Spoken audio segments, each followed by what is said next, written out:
নুনমাটি থানায় traffic DCP Jayanta সারথী বরা সাংবাদিক সম্মেলন মঠগড়িয়া কাণ্ড নিয়ে বিস্তারিত বিবরণ দিলেন ডিসিপি জয়ন্ত সারথী বরা। ঘটনার রাতে একটি বারে গিয়েছিলেন শামীম এবং তিন তরুণী ভাঙাগড়ের রুদ্রাক্ষ মলের উপর রয়েছে সেই বার।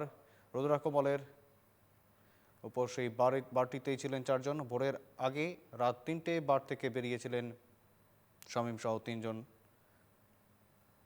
শামীম সহ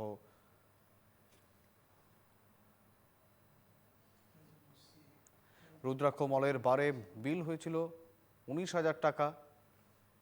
ধেমাজির এক ব্যক্তি ভার্গব ডেকাকে গাড়িটি ভাড়া দিয়েছিলেন। ভার্গব ডেকার কাছ থেকে শামীম গাড়িটি ভাড়ায় নিয়ে এসেছিলেন।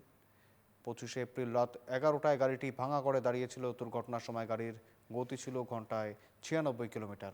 ঘটনাস্থলে ড্রাইভারের এয়ারব্যাগ খোলা অবস্থায় দেখেছিল ট্রাফিক পুলিশ। দুর্ঘটনার পর শিলংয়ে পালিয়ে যান শামীম আহমেদ। ফের শিলং থেকে ডিব্রুগড়ে পালিয়ে যায় শামীম। সেইখিনি সময়ত আমি তদন্ত আৰম্ভ কৰিলোঁ। এই ভাৰ্গৱৰ মোবাইলত সেইখন গাড়ীৰ এটা GPS আমি পালোঁ, যিটো গাড়ীৰ লগত কণ্টেক্ট থাকে।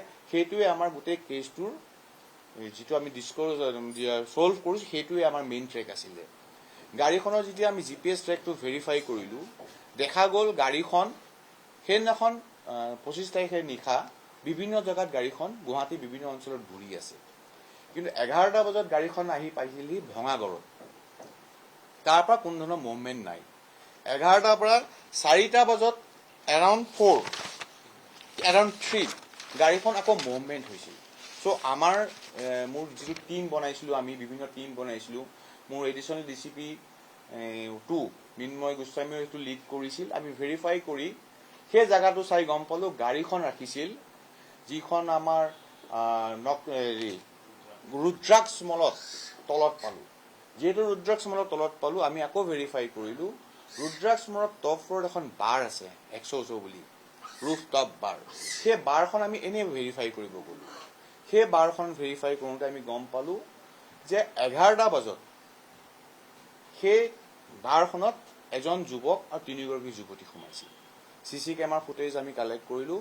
ফুটেজৰ পৰা আমি আইডেণ্টিফাই কৰিলোঁ সেই যিগৰাকী ৩গৰাকী আমাৰ ভিক্টিম লেডি আৰু শামীম বুলি যাৰ কথা কৈ আছোঁ, তেওঁ আমি ভিডিঅ' ফুটেজত পালোঁ। তাৰ ভিডিঅ' ফুটেজৰ পৰা আমি তাৰ হোটেলৰ বিলখন কালেক্ট কৰিছিলোঁ, যিখন বিলৰ এমাউণ্ট হৈছিল 19,000। তাৰপৰা ৰাতি ৩টা বজাত তেওঁলোক ওলাই আহিছিল। তাৰপৰা আকৌ GPS ট্ৰেক কৰি চালোঁ যে ৩টা বজাত গাড়ীখন ভঙাগড়ৰ পৰা মুভ কৰিছে, গুৱাহাটীৰ বিভিন্ন জেগাত গৈছে, বিশেষকৈ GRS ৰোড গৈছে, RG বৰুৱা ৰোড গৈছে, মাদাৰ টেৰেছা ৰোড গৈছে। সেইখিনি সময়ত গাড়ীখনৰ maximum speed 135 kilometre per hour উঠাইছিল। GPS ট্ৰেকত সেইখিনি ওলাই আছে। তাৰপৰা ইনচিডেণ্টটো যিখিনি সময়ত হৈছে একজেক্টলি 4:02